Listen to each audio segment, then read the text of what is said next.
Akkam jirtu, nagaa jirtu. Viidiyoo tanaan waa'ee tokko isin qajeelchisuudhaafan barbaada. Akkuma kanaan duratti leenjiinetti har'ammoo viidiyoo tanaan wanta leenjine san samaraayiz gochuudhaafan yaala. Fiqaaduu Gadaan jedhama. Biiroo Barnoota Oromiyaarraa. Leenjiin guyyoottan lamaan dura leenjii isinii kennine irratti akka hubannoodhaaf isinii ta'u students admission and placement system irratti or SAP irratti federaal ministeera barnootaa leenjii leenjistoota nu kennu isaaniitii fi isinis nutis godinaaf leenjiin kennuu keenya ni yaadatama. Amma viidiyoo tanaan sistamni kun maal barbaada? Akkamitti irratti hojjenna? Gaheen godinaa maalidha? Gaheen aanaa maalidha? Akkamittis hojjenna? Maal barbaada an jedhu san sirriitti isin hubachiisuudhaafan barbaada. Sistamni kun sistama kana fayyadamuudhaaf murteessaa kan ta'an liinkiiwwan lamaan jiru. Isaanis liinkiin tokkoffaa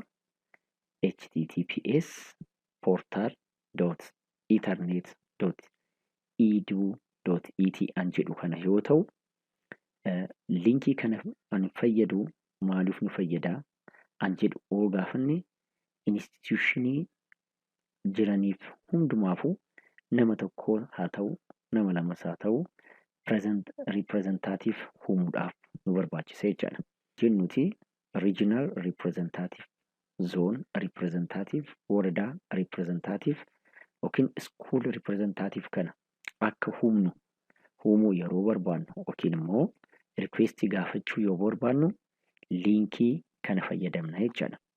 Inni liinkiin lammaffaa immoo https://sap.ethernet.edu.et sign in jennee hangallu kun immoo all over yuuzaroota keenya an itti maanish goonuudha. Liinkiin inni gubbaa jiru kun poortaalii irratti immoo manneen barnoota yeroo tokko erga gaafatanii booddee irratti deebi'anii an hojii irratti hojjetan poortaalii irratti akka ta'e akka isin hubachiisuun barbaada. Akkamitti sistama kana jalqabna oo jenne inni murteessaanii fi murteessaan tokko bakka bu'aan naannoo haa ta'u yookiin bakka bu'aan godina haa ta'u yookiin bakka bu'aa aanaa haa ta'u bakka bu'aa mana barumsaas haa ta'u dura isarraa maaltu eeggama? Leegaal kan ta'e meel adreesiitu eeggama jechaadha. Meel adreesiin kun Gmail ta'uu danda'a, Yahoo ta'uu danda'a, Hotmail ta'uu danda'a. Namni tokko mana barumsa yookiin godina yookiin aanaa bakka bu'ee tan dhufa oo jedhe dura irratti imeelii aktiif ta'e addunyaa irratti beekamaa fi an itti fayyadamu san imeel adreesii isaa Yahoos haa ta'u, Gmailis, Googlis haa ta'u qabatee dhufuun dirqama isaa ta'a jechaadha. Sistama kana jalqabuudhaaf maaltu nu barbaachisa oo jettan wanti nu barbaachisu inni guddaan tokko biroozaroota isa keenya banne jechaadha. Akka addunyaatti biroozoonni beekamaa kan ta'an jiru. Haa jennuti biroozara beekamaa kan ta'an keessa Firefox, Chrome, Internet Explorer, Opera fi Safari jedhamu. Warri kun beekamtoo kan ta'anidha. Warri kunis by default koompitara kamirrattiyyuu Internet Exploreriin baduu oo dandeessan immoo anuma isinitti fayyadamtan san kana keessa tokko fayyadamuudhaan liinkii asirratti isinii barreesse lamaan galchuudhaan akkaataa fayyadamnu viidiyoo kanaan agarra. Mee piraaktikaalii maal akka fakkaatu hojjechaati isinitti agarsiisuufan yaalaa akka na hordoftanan isin gaafadha. Akkuma jenneen liinkiiwwan amma lamaan san fayyadamuudhaaf biroozarii keenya banne jechaadha. Biroozarii keenya maal ta'uu danda'a? Tokkoffaa Firefox ta'uu danda'a, Google Chrome ta'uu danda'a, or Internet Explorer fayyadamuu ni dandeenya jechaadha. Kana keessaa haa jennuti akka kiyyatti Chrome kanaan banadhaa. Dura irratti an akka naannootti yookiin akka godinaatti yookiin immoo dura irratti maalan gaafadhaa riikweestii gaafachuudhaaf yookiin riijistar gochuudhaaf anan asirratti URL mail jedhama kun maalan barreessa jechaadha. Asirratti an barreessu maalan portal.et kaaraatti yoo ta'e dursa requirement gaafa riijistar gochuudhaaf liinkii isa duraa yookiin poortaalii kana akka fayyadamnu walimni irraa poortaalii kan asirra URL irratti barreessanii jechaadha. Inni kun baariin kun maal jedhama? URL jedhama. Asirratti https dootii lama portal ethernet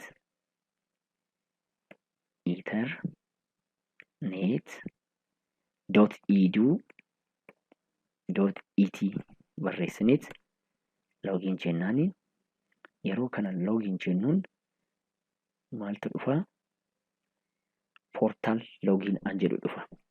Kanarratti interfeesiin kun erga dhufee booddee maal asirra argina oo jettanii gaafattan Federaal Ministeera Barnoota jalatti Student Admission and Placement System an jedhu dhufa.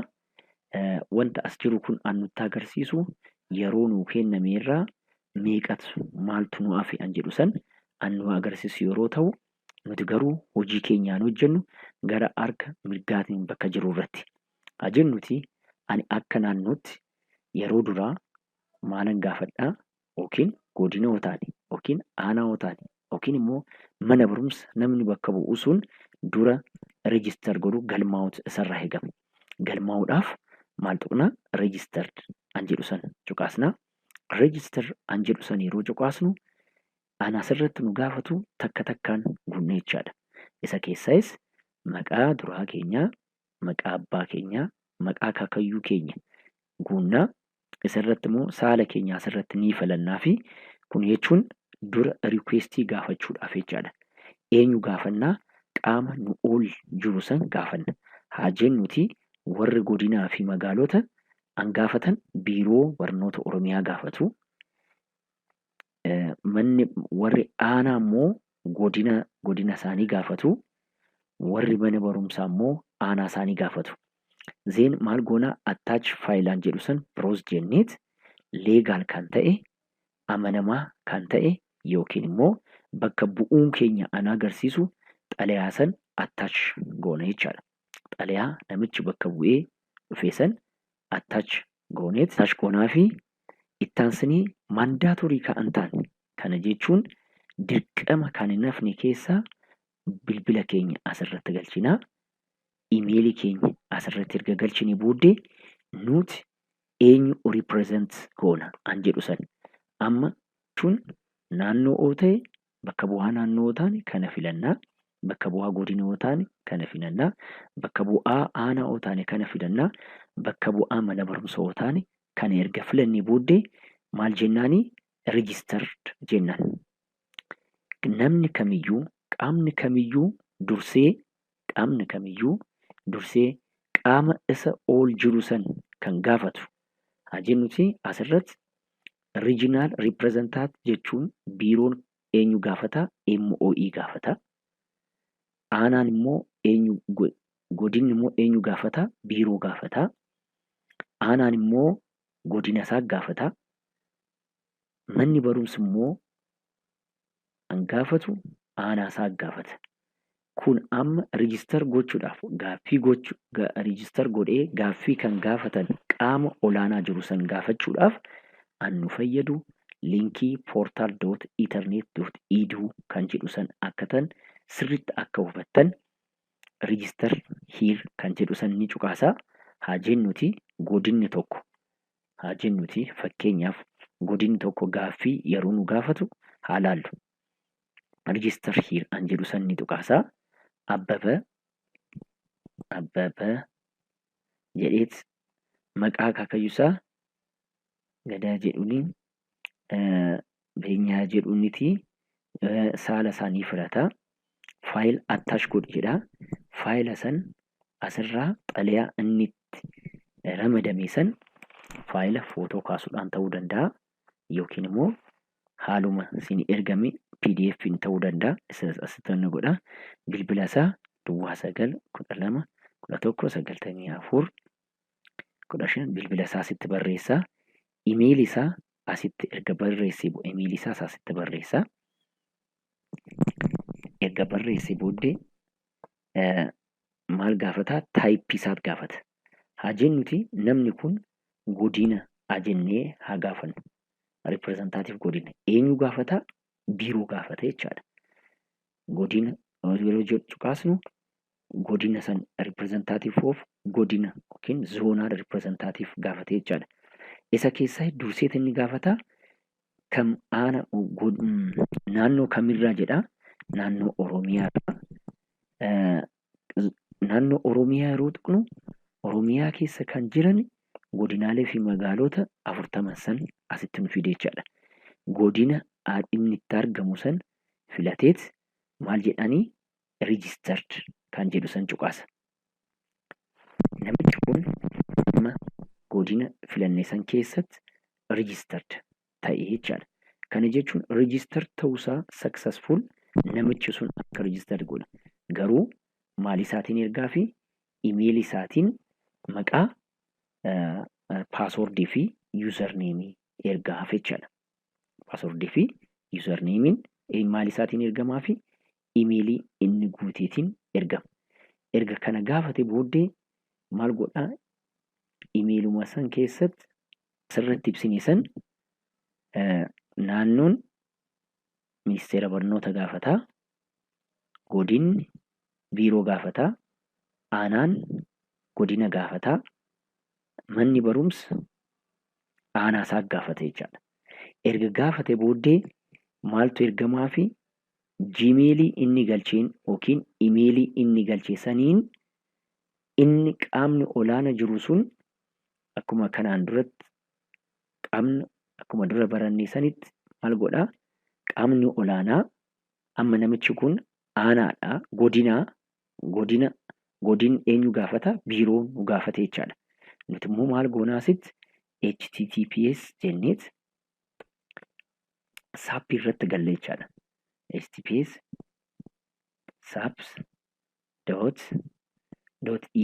saps.et.e jenneet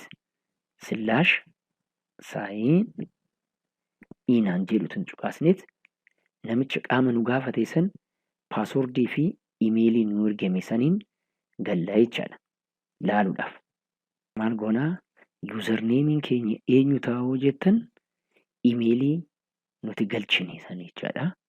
Imeeliin nuti galchine saniin galchinaa fi paaswordiin keenya garuu eessaa argannaa?